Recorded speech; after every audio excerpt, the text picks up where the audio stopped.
నేర్చుకోబోతున్నటువంటి పాఠ్యాంశం ఏంటంటే, ఈరోజు ఆదివారం, సండే.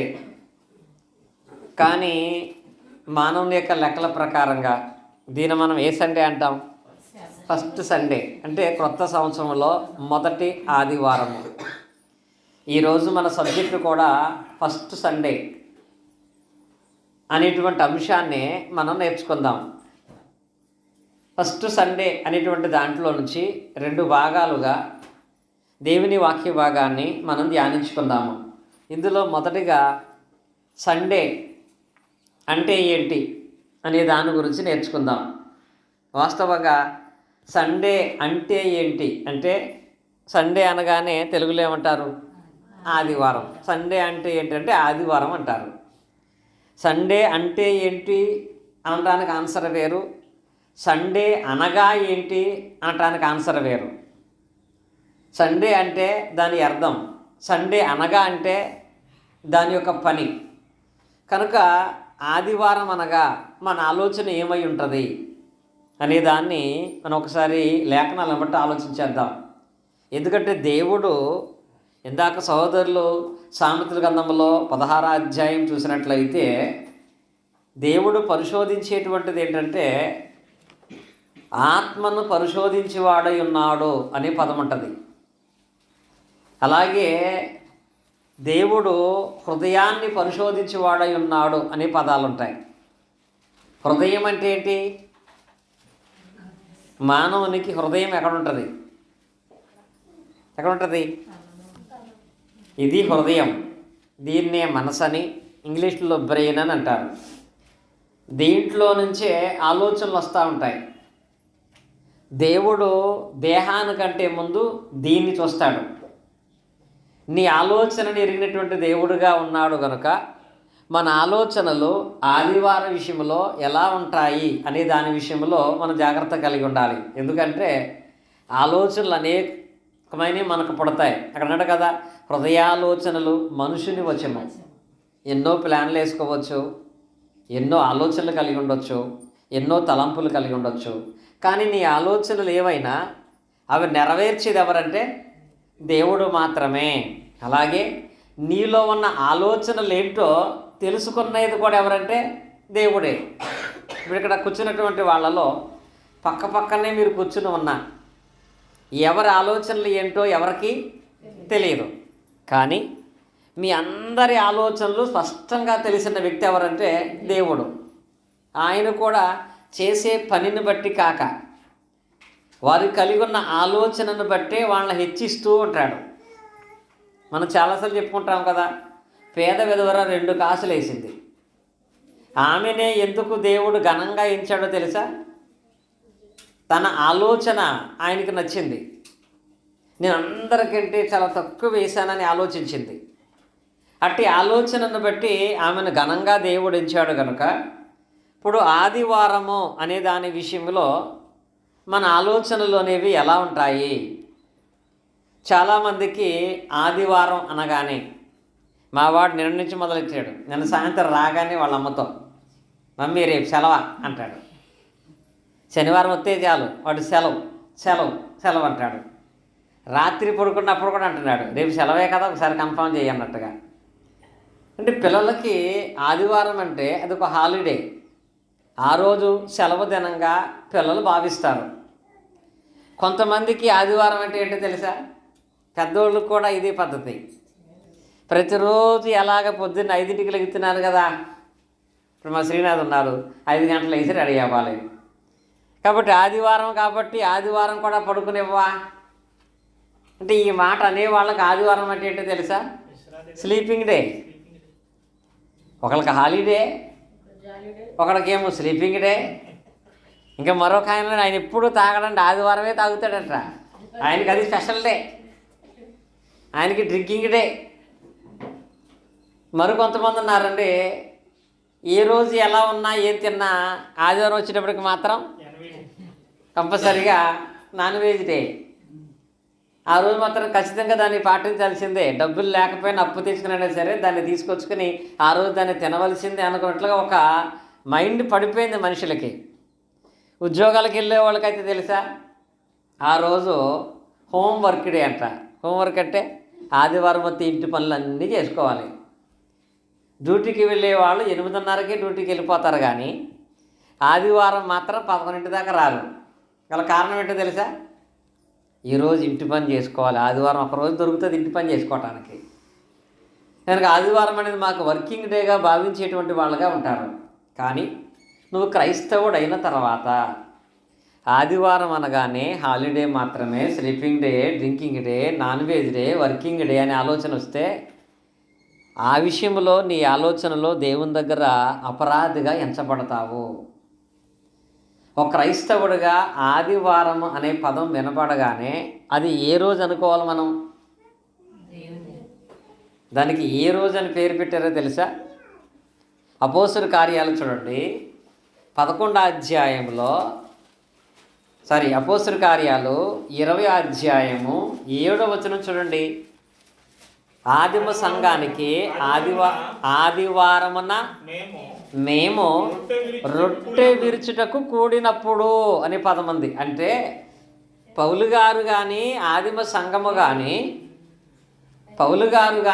ఆదిమ సంఘము కానీ వారు వారి కార్యక్రమాల్లో, ప్రయాణాల్లో ఎన్ని ప్రాంతాలకు వెళ్ళినా ఆదివారానికంటూ ఒక స్పెషల్ ఉంది వాళ్ళకి. ఆదివారం వస్తే కంపల్సరీ వాళ్ళు ఏమి ఇవ్వాలి? రొట్టె విరవాలి. ఆదివారమున మేము రొట్టె విరుచుటకు కూడినప్పుడు. మిగతా సమయాల్లో బోధించడానికో, ప్రార్థన చేయడానికో, వ్యాపారానికో, ప్రయాణానికో వాళ్ళు సంకల్పించుకోవచ్చు, కానీ ఆదివారం అనగానే అది రొట్టె విరిచేటువంటి దినం. దీన్ని యేసుక్రీస్తు వారు రాత్రి ప్రారంభించారు కనుక దీనికి ఒక పేరు పెడతారు ఇంగ్లీష్లో. ఏమంటారు? లార్డ్ సప్పర్ డే అంటారు. లార్డ్ సప్పర్ డే అంటే ప్రభురాత్రి భోజన దినము అని. ప్రభురాత్రి భోజన దినము కాదు, కానీ ప్రభురాత్రి భోజనాన్ని జ్ఞాపకము చేసుకుంటూ దానిలో పాల్గొనేటువంటి దినం అది. ఇది యేసుక్రీస్తు వారు అపోస్తలులకు ఆజ్ఞాపించాడు. అపోస్తలులు ఆదిమ సంఘముతో వారు నిరంతరము జరిగించుకుంటూ వచ్చారు. అందుకే ఆదివారం అనగానే పౌలు గారు అందరిని దేని కూర్చోబెట్టాడు? ఈరోజు హాలిడే కాబట్టి, ఈరోజు స్లీపింగ్ డే కాబట్టి, ఈరోజు నాన్ వెజ్ డే కాబట్టి అనలేదంట. అక్కడ ఆదివారం అనగానే అది రొట్టె విరిచేటువంటి దినము అనే విషయం జ్ఞాపకం రావాలి. ఆదివారమున ప్రతి క్రైస్తవుడు తప్పక రొట్టె విరవాలి. రేపు ఆదివారం రొట్టె విరవాలి. రేపు ఆదివారం ప్రభు భోజనాన్ని జ్ఞాపకం చేసుకోవాలి. రేపు ఆదివారం ప్రభువు భోజనం నేను పాల్గొనాలనే ఆలోచన మీలో కలిగి ఉండాలి. ఎవడైనా అసలు ఆదివారం అనే విషయాన్ని మర్చిపోతే, జ్ఞాపకం ఉన్న ఈ లార్డ్ సప్పర్ డేలో పాల్గొనకపోతే వాడు తన ఆలోచన ప్రకారంగా జీవితంలో ముందుకు వెళ్ళకపోగా దేవుని విషయంలో గొప్ప పాపము చేసిన వంటి వాడైపోతాడు. అందుకే ప్రతి ఆదివారం మీకు ఒక వాక్యాన్ని చదువుతూ ఉంటాము. ఆ ఆదివారపు దినాన్న లేఖనాలను కూడా వివరిస్తూ ఉంటాము. చూడండి సహోదరులు, నాయసరిగా చదివే వాక్య భాగం కొరింథీయులకు రాసిన మొదటి పత్రిక 11వ అధ్యాయం 23వ వచనములో పౌలు గారు ఆదివారం అనే దాన్ని లార్డ్ సప్పర్ డేగా ఎలా వాళ్ళకి అలవాటు చేసి కొనసాగించాడో నేర్చుకుంటాము. కొరింథీయులకు రాసిన మొదటి పత్రిక 11వ అధ్యాయం 23వ వచనం, నేను మీకు అప్పగించిన దానిని, అంటే ఇక్కడ పౌలు గారు అప్పగించాడంట. నేను మీకు అప్పగించాను. ఏం చేయమని? ప్రభు దినాన్న, ఆదివారపు దినాన్న రొట్టె విరవమని మీకు అప్పగించాను. ఇది పౌలని నేను తీసుకున్న నిర్ణయం కాదు. ఆదివారం రొట్టె విరవటం పౌలు గారు తీసుకున్న నిర్ణయం కాదు. కొంతమంది మనుషులు తీసుకున్న నిర్ణయం అనుకుని ఆదివారమే విరవాల్సిన అవసరం లేదు. గురువారం విరిసినా పర్లేదు, వారములో మొదటి శుక్రవారం విరిసినా పర్వాలేదు, నెలకొకసారి విరిసినా పర్వాలేదు అని అనుకుంటున్నారు. నిజంగా ఆదివారం రొట్టె విరవటం అనే దాన్ని నియమించింది ఎవరు? చూడండి, ఇక్కడ ప్రభువు వలన పొంది తిని, ప్రభు అయిన యేసే తను అప్పగింపడిన రాత్రి ఒక రొట్టెను ఎత్తుకుని కృతజ్ఞత తెలియపరిచి, ఇది విరిచి ఇది నా శరీరము, మీరు దీన్ని జ్ఞాపకం చేసుకున్నామని ఆయన వారికి అప్పగించిన ప్రకారంగా అక్కడ వాళ్ళు జరిగించే క్రమాన్ని పౌలు గారు నేర్పించాడు. కనుక ఆదివారం వస్తే యేసుక్రీస్తు వారు ఏం చేశారు? గురువారం రొట్టె పట్టుకొని కృతజ్ఞతాస్తుతులు తెలియపరిచి దాన్ని విరిచి వాళ్ళకి ఇచ్చాడు. అలాగే ప్రతి ఆదివారం కూడా ఖచ్చితంగా రొట్టె కొరకు ప్రార్థన చేయాలి. ఆ రొట్టె విరిచిన తర్వాత అది అందరికీ పంచిపెట్టాలి. ఆయన రొట్టె విరిచిన తర్వాత ఏం చేశాడు? ఆ వాక్య భాగంలో ఆ ప్రకారం భోజనమైన పిమ్మట ఆయన పాత్రను ఎత్తుకొని, ఈ పాత్ర నా రక్తం వలన క్రొత్త నిబంధన, మీరు దీనిలో త్రాగినప్పుడల్లా నన్ను జ్ఞాపకం చేసుకున్నటకై దీన్ని చేయడని చెప్పాను. ఇక్కడ కొన్ని జాగ్రత్తలు నేర్పించాను నేను. రొట్టె కొరకు ప్రార్థన చేసిన తర్వాత ఆ రొట్టెని ఏం చేయాలి? ఖచ్చితంగా విరవాలి. కాన్ఫరెన్స్లో ఉన్న వాళ్ళైనా సరే వారు రొట్టె చేసుకుంటున్నారు కుటుంబాలతో, వాళ్ళు దాన్ని ఎలా తీసుకోవాలి? ప్రార్థన చేసిన తర్వాత ముందు దాన్ని 2 భాగాలుగా చేసి అప్పుడు దాంట్లో తీసుకోవాలి. ఇదొకటి. రెండవది, ఆయన ద్రాక్షరస పాత్రను ఏం చేశాడు? ఎత్తుకొని, అంటే ద్రాక్షరసం కొరకు ప్రార్థన చేసేవాడు ఆ పాత్ర పట్టుకొని ఎక్కడో దూరంగా పెట్టో, ఒక ఆయన అయితే కంగారుగా వచ్చేసాడు ప్రార్థనకి. సేవకుడు వచ్చేసి ప్రార్థన స్టార్ట్ చేసేసి రొట్టె ఆల్రెడీ రెడీ చేసింది ప్రార్థన చేసేసాడు. అలాగే ద్రాక్షరసం గురించి కూడా ప్రార్థన చేసేసాడు. ద్రాక్షరసం కోసం ప్రార్థన చేసేసిన తర్వాత దిగితే ద్రాక్షరసం బాటిలే లేదు అక్కడ. అంటే తేట మర్చిపోయాడు, ప్రార్థన అయిపోయింది. ద్రాక్షరసం బాటిలే లేకుండా ప్రార్థన చేసేసాడంటే అంటే ఎంత నిర్లక్ష్యంగా ఉంటున్నారు. కనుక ద్రాక్షరసం కలిపి ఉందా, అది సిద్ధపరచబడి ఉందా అని దాన్ని చూసి దాన్ని పట్టుకొని అప్పుడు ప్రార్థన చేయటం అనే దాన్ని పౌలు గారి ద్వారా సంఘానికి దేవుడు క్రీస్తును బట్టి నేర్పించినట్లుగా లేఖన భాగాల్లో మనమైతే చూస్తున్నాము. దీనిని గనక ఒకవేళ అతిక్రమిస్తే ఏం జరుగుతుంది? హెబ్రీ పత్రిక 10వ అధ్యాయము 29వ వచనం చూడండి. హెబ్రీలకు రాసిన పత్రిక 10వ అధ్యాయము 29వ వచనములో, ఎవడైనా ఈ క్రమమును కనుక అతిక్రమిస్తే, అనగా రొట్టె విరవకుండా తీసుకున్న, ద్రాక్షరస పాత్ర పట్టుకొనకుండా తీసుకున్న, ఒకవేళ ఈ ఆదివారపు దినాన్ని హాలిడే అనో, స్లీపింగ్ డే అనో, డ్రింకింగ్ డే అనో, నాన్ వెజ్ డే అనో, వర్కింగ్ డే అనో ఆదివారపు దిన రొట్టె విరవచడానికి పాల్గొనకపోయినా వాడి స్థితి అనేది ఎలా ఉంటుంది? 10వ అధ్యాయం 29వ వచనం, ఇట్లుండగా దేవుని కుమారుని పాదముతో తొక్కి తాను పరిశుద్ధపరచబట్టుకు సాధనమైన నిబంధనమైన రక్తమును అపవిత్రమైనదిగా ఎంచి కృపకు మూలమగు ఆత్మను తిరస్కరించిన వాడు ఎంత ఎక్కువైన దండనకు పాత్రగా ఎంచబడను. ఇక్కడ చూడండి, ఇక్కడ ఆదివారం రొట్టె విరవకపోతే ఒకటి దేవుణ్ణి తృణీకరించిన వాడుగా, రెండవది క్రీస్తుని పాదాలతో తొక్కిన వాడుగా, మూడవది ఆత్మను తిరస్కరించిన వాడుగా. అంటే ఎంతమందిని తోసేస్తున్నాడు, ఎంతమందికి విరోధంగా ఉంటున్నాడో తెలుసా? దేవునికి, క్రీస్తుకి, పరిశుద్ధాత్మకి, ముగ్గురికి విరోధముగా పాపం చేస్తున్నాడు. ఈ ముగ్గురికి విరోధముగా పాపం చేసినప్పుడు నీ కొరకు ఎవరు ప్రార్థన చేస్తారు? తండ్రికి విరోధంగా ఉంటే క్రీస్తు వారు నీ కొరకు రక్తాన్ని కార్చాడు. క్రీస్తు విషయంలో విరోధంగా ఉంటే నీ కొరకు ఉచ్చరింప సఖ్యము కాని మూలుగులతో ప్రార్థన ఎవరు చేస్తున్నారు? పరిశుద్ధాత్ముడు చేస్తున్నాడు.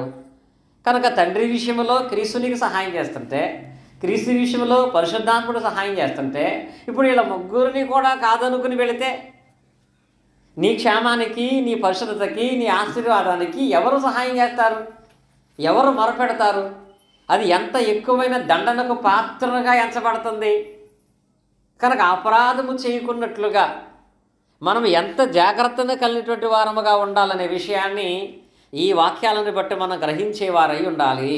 కనుక ఈ సంవత్సర కాలం అందైనా సండే అంటే మనుషులందరూ అనుకున్నట్లుగా హాలిడే అనో, డ్రింకింగ్ డే అనో, స్లీపింగ్ డే అనో, వర్కింగ్ డే అనో కాకుండా ఆదివారం అనగానే లార్డ్ సప్పర్ డే. ఈరోజు తప్పక నేను రొట్టె విరవాలి అనే నిర్ణయాన్ని తీసుకోవాలి. ఆ రొట్టె ద్రాక్షరస విషయంలో ఆ భయాన్ని మనం కలిగి ఉండాలి. అది మొదట మన ఆలోచనలో ఉంటే మన పనిని దేవుడే అనుకూలపరుస్తాడు. పరిస్థితులను మనకు అనుకూలంగా, దేవుని దగ్గరికి వెళ్ళడానికి అనుకూలంగా దేవుడే మారుస్తాడు. ఎప్పుడైనా ఆదివారం ఒక ప్రోగ్రాం ఎవరన్నా పెట్టినప్పుడు, ఒక ఫంక్షన్ కానీ ఒక కార్యక్రమం కానీ ఏర్పాటు చేసినప్పుడు, ఆ రోజు ఆదివారం కనుక నేనైతే రాలేను, ఆదివారం నేను వెళ్ళటానికి ఇప్పుడు ఇష్టపడను అనే ఆలోచన దృఢంగా మనసులో పెట్టుకుంటే అలాంటి ఆటంకాలు మన దగ్గరికి రావు. సర్లే ఆదివారం అయినా పర్లేదులే, ఏం చేస్తాం, అందరూ వస్తారు కదా, మేమొక్కలం ఏమైందిలే అనే ఆలోచన ముందు మనలోనే వస్తే మన ఆలోచన ఎరిగిన దేవుడు దాన్ని కూడా విడిచిపెట్టేస్తున్నాడు. కనుక సండే అంటే ఏంటో, క్రైస్తవునిగా దాని వెందు మనం చేయవలసిన పని ఏంటో నేర్చుకున్నాం. ఎప్పుడైనా సండే అనగానే లార్డ్స్ సప్పర్ డే అనేది మనకు మనసులో ఉండాలి. ఇక రెండవది చెప్పుకున్నాం కదా, ఇప్పుడు మొదటిది అయింది. ఇప్పుడు ఫస్ట్ అనే దాని గురించి నేర్చుకుందాం. ఫస్ట్ సండేలో మనం ఉన్నాము. ఫస్ట్ అనేటువంటి దాంట్లో కొన్ని ప్రాముఖ్యమైనటువంటి క్రైస్తవ విధానాలు ఉన్నాయి. అవి ఏమిటనగా, పరిశుద్ధ గ్రంథములో ధర్మశాస్త్రములో ఫస్ట్ ఆజ్ఞ ఏంటి?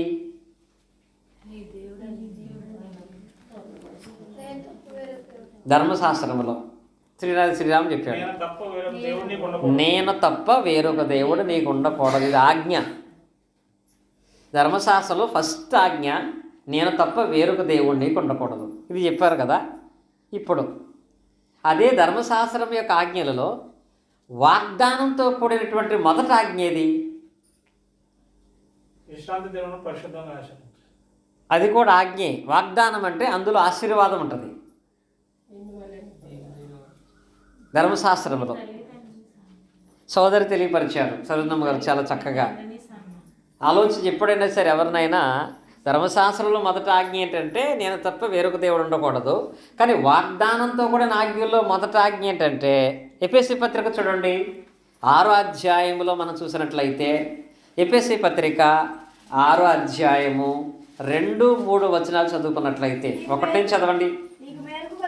నీకు మేలు కలుగునట్లు నీ తల్లిని తండ్రిని సన్మానించుము, అప్పుడు నువ్వు భూమి మీద దీర్ఘాయుష్మంతుడు వగుదువు. ఇది వాగ్దానంతో కూడిన ఆజ్ఞలలో మొదటిది. ఫస్ట్ వాగ్దానం అంటే ఆశీర్వాదాన్ని కలిగించేటువంటి ఆజ్ఞ. నేను తప్ప వేరొక దేవుడు ఉండకూడదు, అది నిబంధన. దేని రూపాన్ని చేసుకోకూడదు, అది నిబంధన. విశ్రాంతిని పరిశుద్ధంగా ఆచరించాలి, అది నిబంధన. కానీ నీవు భూమి మీద దీర్ఘాయుష్మంతుడు అవుతావు. ఇదేంటిది? వాగ్దానం. ఇందులో ఆశీర్వాదం ఉంది.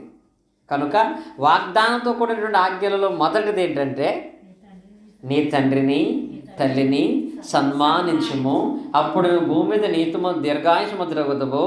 ఇది వాగ్దానంతో కూడిన ఆజ్ఞలలో మొదటిదై ఉంది. కనుక ఆజ్ఞతో కూడిన వాగ్దానమును బట్టి నమ్ముతున్నాం ఆయన తప్ప వేరొక దేవుడు లేడని. కానీ వాగ్దానంతో కూడిన మొదటి ఆజ్ఞలో మనం ఎలా ఉన్నాం? ఎవరి విషయంలో? తల్లిదండ్రుల విషయంలో మన ప్రవర్తన ఎలా ఉంటుంది?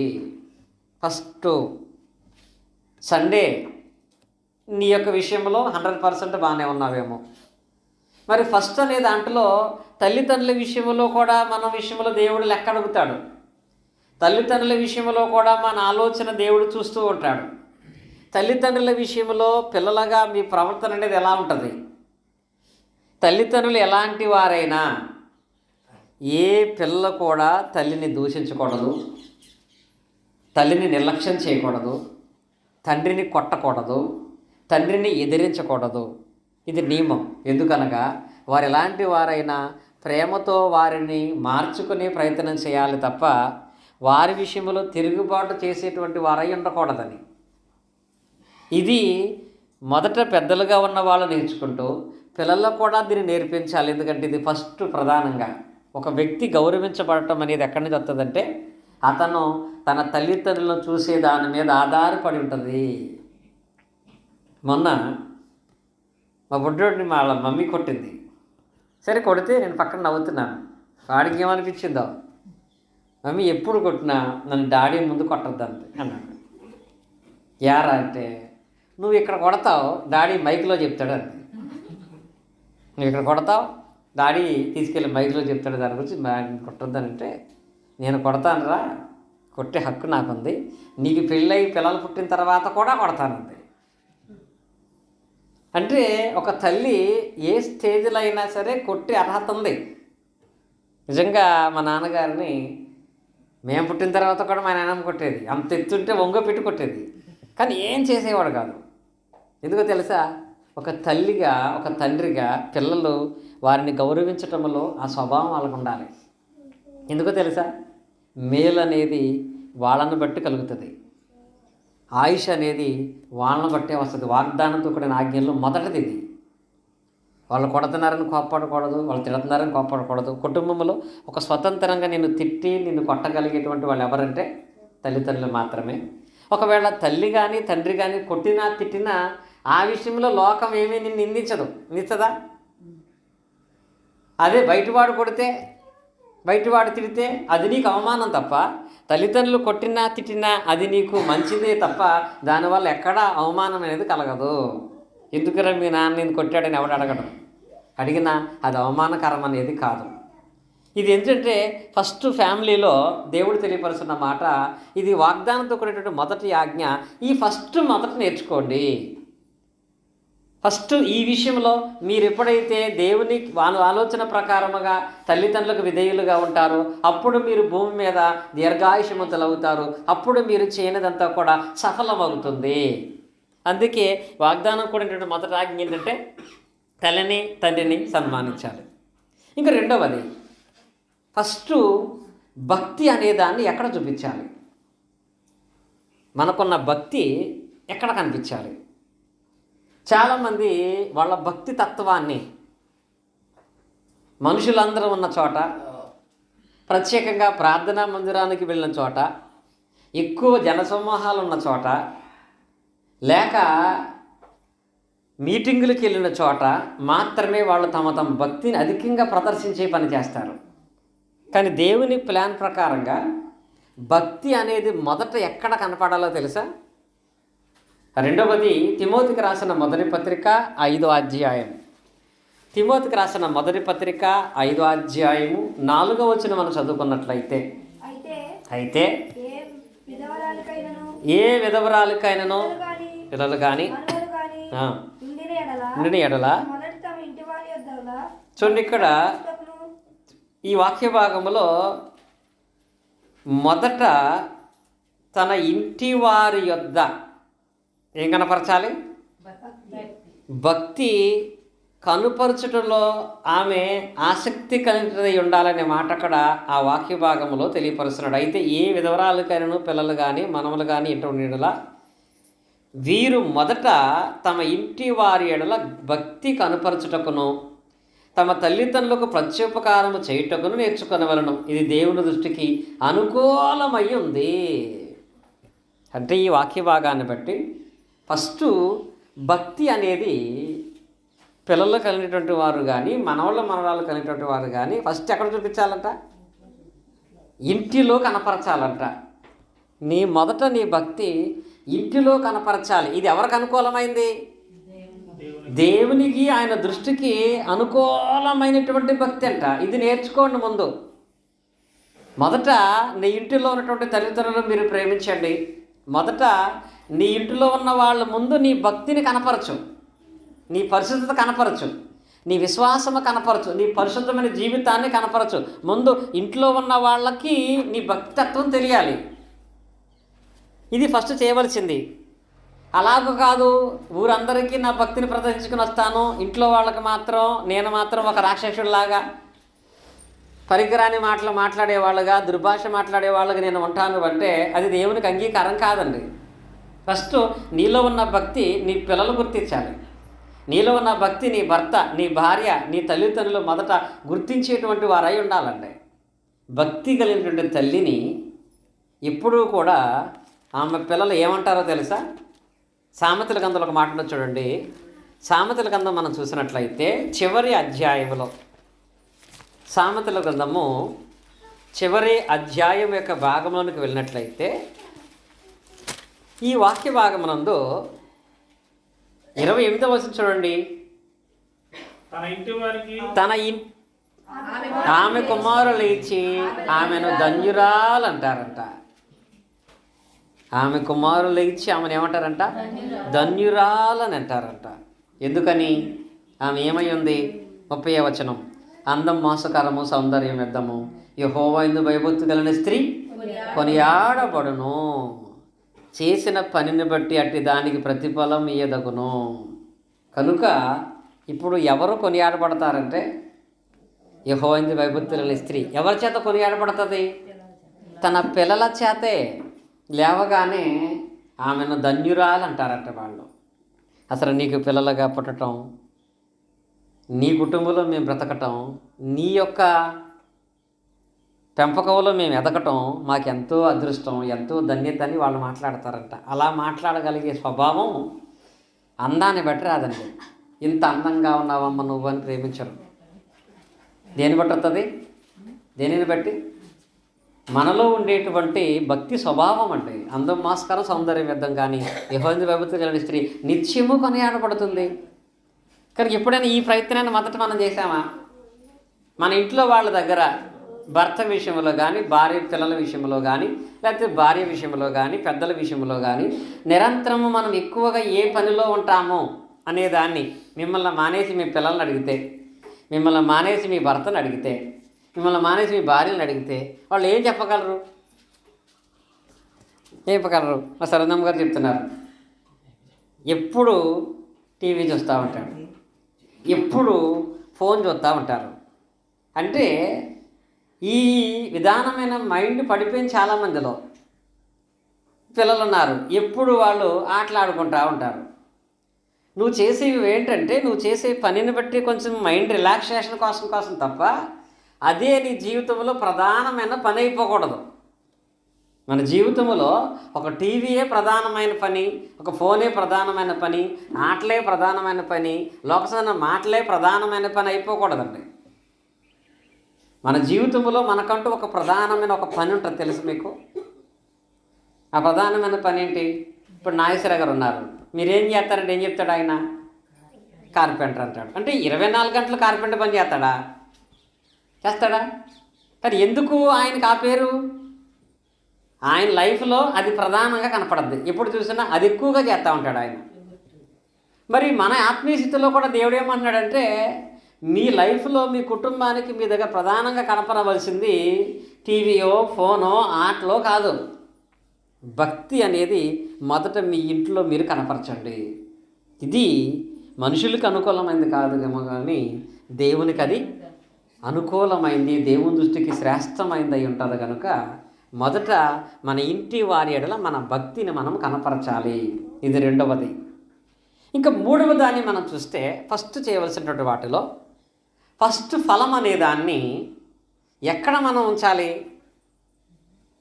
ఫస్ట్ ఫలం చూడండి, నిర్గమాకాండం మనం చూసినట్లయితే 23వ అధ్యాయము 29వ వచనం చదువుకుందాము.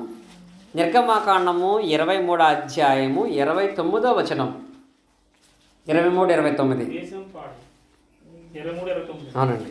దేశము పాడై కనీసం నిర్గమాకాండం అండి.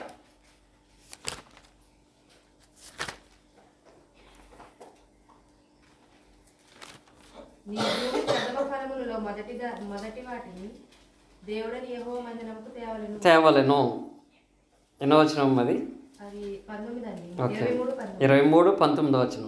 23వ అధ్యాయం 19వ వచనంలో చూసినట్లయితే, నీ భూమి ప్రథమ ఫలములలో మొదటి దానిని దేవుడైన యెహోవా మందిరమునకు తేవలెను అన్నది ఇక్కడ. అంటే ప్రథమ ఫలం అంటే ఏంటి? మొదటి భాగాన్ని దేవుడైనటువంటి యెహోవా మందిరమునకు తీసుకురావాలి. ఇది కూడా ఫస్టే. ఇది దేవుడు ఇశ్రాయేలు విషయంలో ఆజ్ఞాపించాడు. ఫస్ట్ అనేది నీకున్న దాంట్లో దేవుని మందిరానికి తీసుకురావాలి. ఫస్ట్ నీ భక్తి అనేది నీ కుటుంబంలో చూపించాలి. ఫస్ట్ ఆశీర్వాదం అనేది తల్లిదండ్రుల పట్ల విధేయత కలిగిన దాంట్లోనే ఉంటుంది. ఇది ధర్మశాస్త్ర కాలంలో మొదటి ఫలమును మీరు దేవుని మందిరానికి తీసుకురండి. మొదటి ఫలం అంటే మొదటిసారిగా ఇవ్వబడినటువంటిది ఏదైనా అది దేవుని మందిరానికి తీసుకురమ్మని ఇశ్రాయేలుకు మోషే ద్వారా ఆజ్ఞాపించాడు. ఇలా ఆజ్ఞాపించిన ఈ క్రమంలో దేవుడు ప్రత్యేకపరిచి ఆస్వాదించినటువంటి, దేవుడు ఘనంగా ఇచ్చినటువంటి సంఘాలు బైబిల్లో కొన్ని ఉన్నాయి. సంఘం ఒకటే కానీ స్థానిక సంఘాలు. అలాంటి స్థానిక సంఘాలలో ఒకటి మనం జ్ఞాపకం చేసుకున్నట్లయితే కొరింథీయులకు రాసిన మొదటి పత్రిక 2వ పత్రిక చూసినట్లయితే కొరింథీయులకు రాసిన 2వ పత్రిక 8వ అధ్యాయము 1వ వచనం మనం చదువుకున్నట్లయితే, సహోదరులారా మాసిదోనియా సంఘములకు అనుగ్రహింపబడిన దేవుని కృపను గూర్చి నీకు తెలియచేయుచున్నాను. చూడండి, ఈ వాక్య భాగంలో పౌలు గారు కొరింథీయులో ఉన్నటువంటి సంఘానికి మాసిదోనియా సంఘాల గురించి మాట్లాడుతున్నాడు. ఏ సంఘంతో? కొరింథీయులో ఉన్న సంఘంతో మాసిదోనియాలో ఉన్న సంఘాల గురించి మాట్లాడుకొస్తున్నాడండి. మాసిదోనియా సంఘాలకు దేవుడు అనుగ్రహించినటువంటి కృప చాలా గొప్పదై ఉందంట. ఈ మాసిదోనియాలో ఉన్న సంఘాలు ఏంటి? మాసిదోనియాలో ఉన్న సంఘ సభ్యులు ఎలాంటి వారై ఉంటారు? మాసిదోనియా సంఘానికి మాత్రమే దేవుడు అధికమైన కృప ఎందుకు అనుగ్రహింప చేశాడు అంటే, మాసిదోనియాలో ఉన్న సంఘాలు అనగా మనకి అపోస్తలుల కార్యాలు 16వ అధ్యాయంలో ఇక్కడ మాసిదోనియాలో ఉన్నటువంటి సంఘాలు కానీ సంఘ సభ్యులు కానీ ఎలా ఉంటారో మనకు అర్థమవుతుంది. అపోస్తలుల కార్యాలు 16వ అధ్యాయము 11వ వచనం చూడండి. 16-11. కాబట్టి మేము త్రోయ విడిచి ఓడ ఎక్కి తిన్నగా సముద్రేకును మరునాడు నెయాపోలికిని అక్కడ నుండి ఫిలిప్పికిని వచ్చితిమి. మాసిదోనియా దేశంలో ఆ ప్రాంతమునకు అది ముఖ్య పట్టణము. ఏది ముఖ్య పట్టణం? ఫిలిప్పీకి వచ్చితిమి. ఈ ఫిలిప్ అనే పట్టణం మాసిదోనియా ప్రాంతంలో అది ముఖ్యమైనటువంటి పట్టణము. రోమియుల ప్రవాహ స్థానమై ఉన్నది. మేము కొన్ని దినముల ఆ పట్టణంలో ఉంటిమి. అనగా మాసిదోనియా ప్రాంతం అని అంటే అక్కడ ఉండేటువంటి సంఘాలలో మనకు తెలిసినటువంటిది ఫిలిప్పి అనేటువంటి ఒక పట్టణం. ఈ ఫిలిప్పి పట్టణంలో ఉన్నటువంటి వాళ్ళు ఎలాంటి వారో మనం జ్ఞాపకం చేసుకుంటే అపోస్తలుల కార్యాలు 16వ అధ్యాయం 11-12. ఈ ఫిలిప్పి పట్టణం అనేటువంటిది ఎలాంటిదనగా, ఈ ఫిలిప్పి పట్టణంలో పౌలు గారి ప్రయాణాలు చెప్పాను నేను. ఈ మాసిదోనియా ప్రాంతంలో పౌలు గారి ద్వారా 3 కార్యాలు జరిగినాయి. ఒకటి, దైవభక్తి గల స్త్రీ తన కుటుంబాన్ని రక్షించుకుంది. ఎవరు? లూదియా. అదే ప్రాంతంలో పౌలు గారిని చెరసాల్లో వేశారు. 3వది, చెరసాల్లో వేయబడినటువంటి ఆ సమయంలో రక్షణ పొందిన కుటుంబం ఎవరు? జైలు అధికారి కుటుంబం. అంటే ఇప్పుడు ఈ 2 కుటుంబాలను బట్టి ఈ మాసిదోనియా ప్రాంతంలో ఉన్న ప్రజలు ఎలాంటి వాళ్ళు మనకు అర్థమవుతుంది. మాసిదోనియా ప్రాంతంలో దైవభక్తి గల లూదియా ఒకతే లేదండి. మాసిదోనియా ప్రాంతంలో రక్షణ పొందటానికి అర్ధరాత్రి అయినా రెడీ అయిపోయిన వ్యక్తి జైలధికారి లాంటి వాడు ఒక్కడే లేడండి.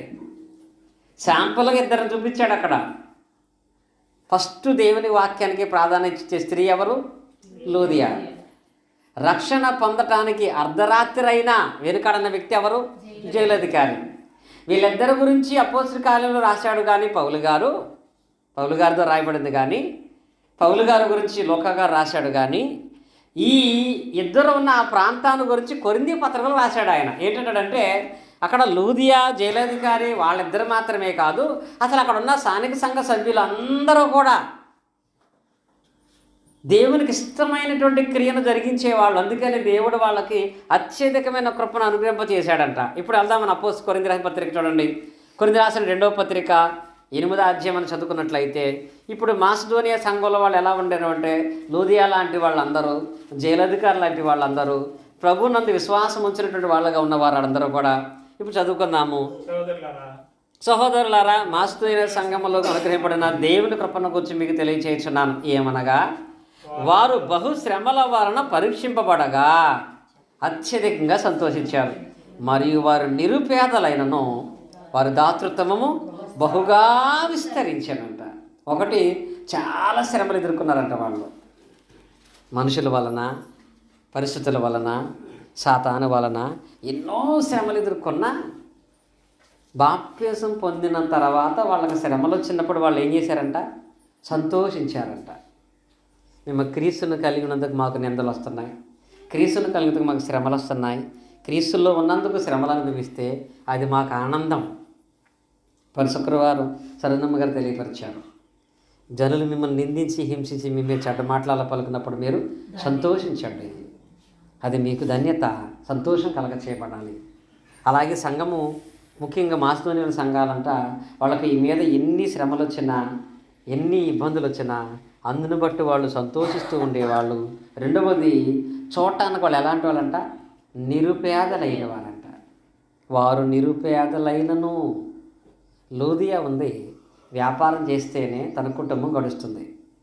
కానీ ఏం చేసింది, సేవకులందరినీ తన ఇంటికి తీసుకుని వెళ్ళి ఆతిథ్యం ఇచ్చింది. ఇక్కడ లోదియా మాత్రమే కాదండి, వాళ్ళందరూ కూడా వాళ్ళకు వచ్చిన శ్రమలను బట్టి నిరుపేదలైపోయినా, వారు నిరుపేదలైనను ఎలా ఉన్నారంట, దాతృత్వ విషయంలో బహుగా విస్తరించెను. ఈ గొప్ప విషయంలోనూ పరిశుద్ధుల కొరకైన పరిచర్యలోనూ పాలు పొందే విషయంలోనూ మనఃపూర్వకం మిమ్మల్ని వేడుకొనొచ్చు. వారు తమ సామర్థ్యము కొలదే కాక సామర్థ్యము కంటే ఎక్కువగా తామంతట తామే ఇచ్చారని మీకు సాక్ష్యం ఇస్తున్నాను. ఇక్కడ ఫస్ట్ ఫలం అనేది దేవునికి ఇవ్వాలని మోషే గారు చెబితే, మాసిదోనియా సంఘాన్ని గురించి కొరింథీ సంఘానికి పౌలు గారు మాట్లాడుతూ, వాళ్ళు దేవుని కృపను అధికంగా పొందుకున్నారు. అలా అధికంగా పొందడం గల కారణం శ్రమల్లో సంతోషంగా ఉన్నారు. నిరుపేదలైన దేవుని పరిచర్య కొరకు వాళ్ళు సహాయం చేశారు. వారు పరిశుద్ధుల కొరకైనటువంటి పనిలోనూ పరిచర్యలోనూ కూడా, పరిచర్య అంటే ఇచ్చుటలోనూ పని చేయటంలో కూడా వారు ఎంతో ఆసక్తి కలిగిన వారై ఉన్నారు కనుక ఈ కృప విషయంలో మీరు కూడా ఈ కృప అంటే దేవునికి ఇచ్చే విషయంలో, దేవుని పనిచేసే విషయంలో కూడా మీరును వారితో పాలివారై ఉండవలనని ఈ విషయాలు మీతో చెబుతున్నానని పౌలు గారు అక్కడ వారికి ఈ విషయాలు జ్ఞాపకం చేస్తూ వచ్చాడు. అంటే చివరిగా చదువుకుంది, అందులో 10వ వచనం చూడండి. ఈ వాక్య భాగం అంతా మనం 10వ వచనం వరకు చదువుకున్నట్లయితే మాసిదోనియా సంఘం వాళ్ళు దేవుని కృపలో ఎలా ఎదిగారో మనం నేర్చుకుంటూ ఉంటాం. 10వ వచనం చూడండి. ఇందును గూర్చి నా తాత్పర్యము, ఎందును గూర్చి, మాసిదోనియా సంఘం అంతటి గురించి నేను చెప్పే మాట ఏంటంటే, సంవత్సరం కిందటనే ఈ కార్యము చేయుట ఎందుగాక, సంవత్సరము కిందటనే ఈ కార్యము చేయుట ఎందే గాక తలపెట్టుట ఎందు కూడా మొదటి వారై ఉండిన ఎడల మీకు మేలు.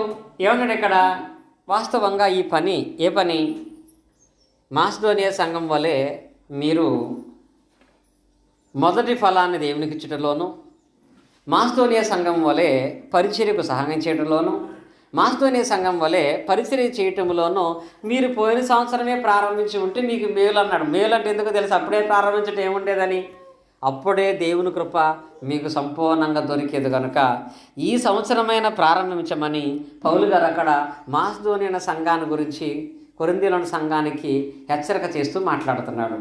అంటే ఫస్ట్ మనము ఎవరికి ఇవ్వాలి, దేవునికి ఇవ్వాలి అనేది మూడవదిగా మనం జ్ఞాపకం చేసుకున్నట్లయితే, ఇంకా చివరిగా ఫస్ట్ మనము వెతకవలసింది ఏది, మన యొక్క కోరికలను బట్టి, మన ఆలోచనలను బట్టి ఫస్ట్ మనం దేన్ని వెతకాలి. సోదరులు తెలియపరిచారు, ఆల్రెడీ యేసుకి తెలియపరిచారు. మత్తయి సువార్త 6:33 ఏముంటుంది, కాబట్టి మొదట ఆయన రాజ్యమును నీతిని వెతకండి, అప్పుడు అవన్నీ దేవుడు మీకు ఇస్తాడు. ఇది ఎప్పుడు కూడా మన మనసులో ఉండాలండి. ఇందాక పౌలు గారు చెప్పాడు చూసారా, పౌలు గారు చెప్పిన మాటలో ఏముంటుందంటే, మీరు చేయుట ఎందే కాక తలపెట్టుట ఎందు ఉండాలని. అంటే వాక్యం గుర్తుండటమే కాదండి, ఆ వాక్య ప్రకారముగా జీవించటం కూడా కావాలి. ఇప్పుడు మొదట దేన్ని వెతకాలంటే మొదట దేవుని రాజ్యాన్ని వెతకాలని తెలుసు. తెలిసినంత మాత్రాన దానివల్ల ఫలితం అనుకుంటుందా, తెలిసిన మనం దాని ప్రకారంగా జీవించాలి. ఇక్కడ ఆయన చెప్తున్నమాట, ఫస్ట్ అనేది నీ ఆలోచన అనేది దేవుని మొదట ఆయన రాజ్యాన్ని నీతిని మొదట వెతికేవాడై ఉండాలంటాడు. ఈ విషయాన్ని యేసుక్రీస్తు తెలియపరిచిన తర్వాత కూడా ఆయన ఒక ఉపమానం చెబుతూ, నేను మొదట దేవుని రాజ్యాన్ని వెతకమంటున్నాను, కానీ కొందరు దేవుని రాజ్యాన్ని గురించిన ఆశ అయితే కలిగి ఉంటున్నారు, కానీ ఆ రాజ్యాన్ని పట్టుకెళ్ళి లాస్ట్లో పెడుతున్నారంట. మనుషులు కూడా చివరిలో దేవుణ్ణి పెట్టారండి. ఏంటో తెలుసా? తల్లి, తండ్రి, గురువు, దైవం. దైవం ఎన్నో ప్లేస్కి వచ్చాడు? తల్లిదండ్రులుగా చూసుకుంటే తల్లిదండ్రులు ఒకటే కాబట్టి సరే మీరక ప్రకారంగా చూసినా 4. అంటే దేవుని పుట్టుకలు ఎక్కడ పెట్టారు? 4లో పెట్టారు. ఫస్ట్ తల్లిదండ్రులు, తర్వాత విద్య నేర్పిన గురువు, తర్వాత దేవుడు. అంటే తల్లిదండ్రుల దగ్గర పెరగాలి, ఆ తర్వాత స్కూల్లో బాగా చదువుకుని ఉద్యోగం తెచ్చుకోవాలి, ఆ తర్వాత అప్పుడు దేవుని దగ్గరికి రావాలి. ఇంకెప్పుడు వస్తారు దేవుని దగ్గరికి? బైబిల్ ఏం పెట్టింది? ముందు దైవం, తర్వాత తల్లిదండ్రులు, తర్వాత గురువు. ఇది బైబిల్ క్రమం. అయితే ఫస్ట్ ఉన్న దాన్ని తీసుకుని వెళ్ళి లాస్ట్ పెట్టినటువంటి వాళ్ళగా లోకముల వాళ్ళు ఉన్నారు. క్రైస్తవులు కూడా మొదట అనేది దేవుని రాజ్యమే అనేది ఆలోచనలో ఉండటం తప్ప ఆచరణలో కనపడలేదు. లూకాసు వార్త 14వ అధ్యాయం మనం చూస్తే అక్కడ 18, 19 వచనాలలో ఇక్కడ పరలోకమందు ఒక విందు జరిగింది, మీరు వచ్చి ఆ విందులో పాల్గొనమని చెబితే అక్కడ కొంతమంది ఏకదాటిగా సాకులు చెప్పుకొచ్చారంట. ఏమని? 5 జతల ఎడ్లను నేను కొని ఉన్నాను, వాటిని మొదట పరీక్షింప వెళుచున్నాను. అంటే ఫస్ట్ ఈయన పని ఏంటి? ముందు నా ఎడ్లు పని. ఇంకొక ఆయన పని ఏంటి? మొదట నా పొలం పని. ఇంకొక ఆయన పని ఏంటి? మొదట నా భార్య పని. ముందు ఆమె కావాల్సింది ఆమె ఎత్తే తప్ప ఊరుకోదు. ముందు పొలం వెళ్తే తప్ప నా మనశ్శాంతి ఉండదు. ముందు ఎడ్లు పని చేస్తే తప్ప మనశ్శాంతి ఉండదు. ఇలా మొదట ఎడ్లు, మొదట పొలం, మొదట కుటుంబం అని భావించిన వాళ్ళు వాటిని కోల్పోయే ప్రమాదం ఉంది. కనుక మనం దేవుని యొక్క వాక్య ప్రకారముగా ఫస్ట్ దేని వెతకాలంటే దేవునిని, దేవుని రాజ్యాన్ని వెతికేటువంటి వాళ్ళంగా మనం ఉండాలి. ఇలా వెతకటంలో ప్రారంభములో అందరూ ఉంటారండి. ప్రారంభములో అందరూ దేవుడే ముందు అంటారు. ఆ తర్వాత ఏమవుతుందంటే మధ్యలో వచ్చి ఇంకోటి యాడైపోతూ ఉంటుంది. దేవుడే ముందు, ఈలో బిడ్డ పుట్టాడు అనుకో వాడు ముందు, ఈలో పొలం కొన్నామనుకో అది ముందు, ఈలో ఉద్యోగం వచ్చిందనుకో అది ముందు. స్టార్టింగ్లో దేవుడు నువ్వే, మధ్యలో ఈ జాయిన్ అయ్యే కొలిది ఎవరికి దూరం అయిపోతామంటే దేవునికి దూరం అయిపోతూ ఉంటాం. ఇలా దేవునికి దూరం అయిపోయిన వాళ్ళ గురించి ముందే ప్రకటన గ్రంథంలో దేవుడు రాశాడు. చూడండి, ప్రకటన గ్రంథం 2వ అధ్యాయం మనం చూసినట్లయితే ఇక్కడ ఉన్నటువంటి ఎఫెసీ సంఘాన్ని గురించి దేవుడు మాట్లాడుతున్నాడు. ప్రకటన గ్రంథము 2వ అధ్యాయము 4, 5 వచనాలు. ప్రకటన గ్రంథము 2వ అధ్యాయం 4, 5 వచనాలు. అయినను మొదట నీకుండిన ప్రేమను నీ వదిలితువని నీ మీద ఒక తప్పు ఒకటి మోపవలసి ఉన్నది. ఇక్కడ ఈ వాక్య భాగంలో ఎఫెసీ సంఘం ఉంది. వీళ్ళు సహనములో, భక్తిలో, ప్రేమలో మంచి ఆసక్తిగానే ఉన్నారు. కానీ ఎక్కడ వీళ్ళు దేవుని ఆశీర్వాదాన్ని పోగొట్టుకుంటున్నారంటే ఫస్ట్ లేరు. ఫస్ట్ ఉన్న ప్రేమ లేదు, మొదటున్న ఆసక్తి లేదు. మొదట నీకున్న ప్రేమ నువ్వు వదిలేశావు కనుక నీ దీపస్తంభం దాని స్థలం నుంచి తీసివేయబడే ప్రమాదం ఉంటుంది. కనుక మీరు ఆలోచించి మీరు మారు మనసు పొంది ముందు ఆ మొదటి క్రియ చేయండి. మొదట దేవుని పనిని, మొదట దేవుని రాజ్యాన్ని వెతికేవారుగా మీరుండండి. అప్పుడు ఆయనే వాగ్దానం చేశాడు కదా, అప్పుడు అవన్నీ ఆయన మనకిందరి జీవితాల్లో అనుగ్రహింప చేసేవాడై ఉన్నాడు. కనుక ఫస్ట్ సండేలో అయితే మనం అందరం ఉన్నాం. కానీ సండే అనే దాని విషయంలో ఎలా ఉంటున్నాం? దేవుడు చెప్పినటువంటి ఫస్ట్ అనేటువంటి వాటిలో ఎలా మనం కొనసాగుతున్నాం అనే దాన్ని ఆలోచించండి. ఫస్ట్ సండేలో ఉన్నంత మాత్రాన చివరి సండే వరకు ఉంటామని గ్యారంటీ లేదు. కనుక సండే అంటే ఏంటో విలువ తెలియాలి.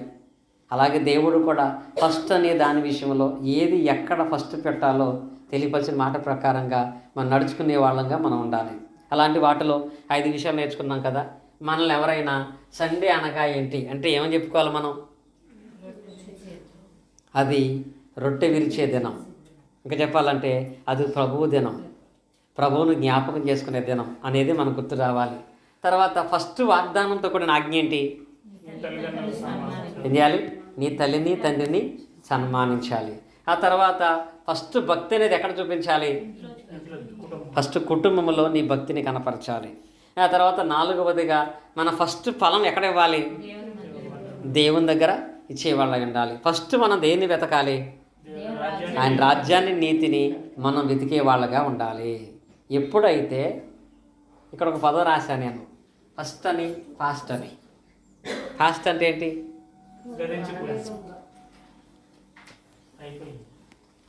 అయిపోయిందనా? స్పీడ్ అనా? స్పీడ్ అంటే త్వరగా. అంటే ఇక్కడ మనం చూసినట్లయితే ఫస్ట్ అనే దాన్ని కరెక్ట్గా చేస్తే మనకు జరిగేవన్నీ ఫాస్ట్గా జరుగుతాయి. ఏం జరుగుతాయి? మనకు జరిగేవన్నీ ఆలస్యం అవుతున్నాయంటే కారణం ఫాస్ట్గా జరగట్లేదంటే మనం ఫస్ట్ లేం. ఎపిఎస్ సంఘంలాగా మొదట మనకు లేదు కనుక వీటిలో ఈ సంవత్సరం ఫస్ట్ ఉండటానికి ప్రయత్నం మీరు చేయండి. సంవత్సరం చివరిలో నేను ఫస్ట్ వచ్చిన వాళ్ళకి గిఫ్ట్లు ఇస్తాను. దేవుడు కూడా తను చేసే ప్రతి కార్యాన్ని ఫాస్ట్గా జరిగిస్తాడు. దేవుడి మాటలు మనందరి హృదయాలలో ఫలింపచేయునుగాక. ఆమేన్. ఆసక్తిగా మీ అందరికీ కూడా క్రీస్తు నామమున హృదయపూర్వక వందనాలు తెలియజేస్తూ తిరిగి సమయాన్ని సోదరులకు అప్పగిస్తున్నాను.